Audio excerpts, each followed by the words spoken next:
Bismillah ar-Rahman ar-Rahim. Assalamu alaikum everybody. In this series of videos we are going to learn how to speak Arabic in a new way. In this series we will learn first the Arabic letters.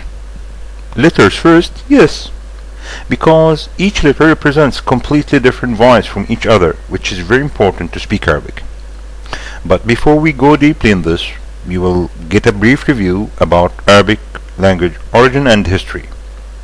I believe that most of us didn't hear about Semitic language. Semitic language, yeah, there was one language which was known as Semitic language. The Semitic language, as per many history researchers, is the mother of many languages, and Arabic is one of them. First of all, what is the Semitic language? The Semitic language is a very ancient one which has been spoken by Sam, son of Nuh sallallahu alayhi wasallam, and Arabic is the most one of the daughters of this mother, which kept most of the phonetics and voices of the original one, and is still being spoken by almost 300 million people in the Middle East. The Semitic language is simply originated in the Middle East, and many other languages has been derived from it.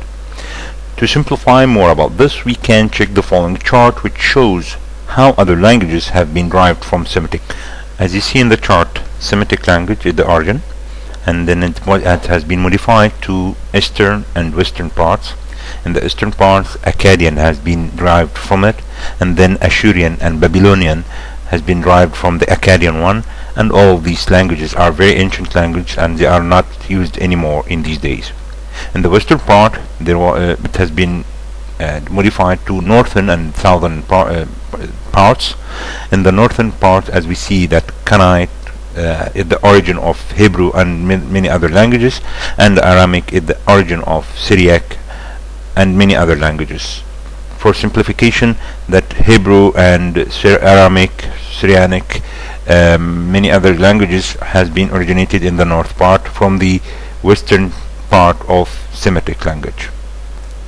On the southern part, as we see that Ethiopian languages has been driven from Semitic language, which is very surprising for me even when I was doing this research, like Amharic, Tigrinya and Tigray.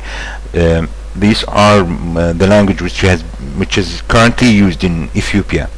And on the other hand, Arabic is the one of the southern part, and the Arabic itself has northern and southern part. And this chart speaking about the ancient origin of Arabic, which is totally different from current Arabic language, and we will discuss it when we are talking about the letters and phonetics and voices.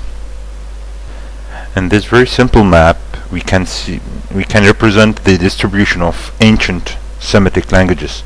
Like in the purple area represents the Akkadian group, like Ashurian and Babylonian one, which is very ancient and are not used anymore.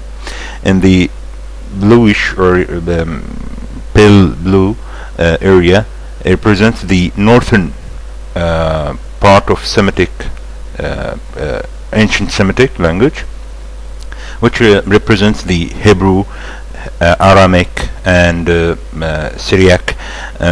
Most of these languages are not used currently except Hebrew, which is still used by Jewish people. And on the black area, which is the most used languages, like Arabic and Ethiopian one, which represent the southern part of the Semitic.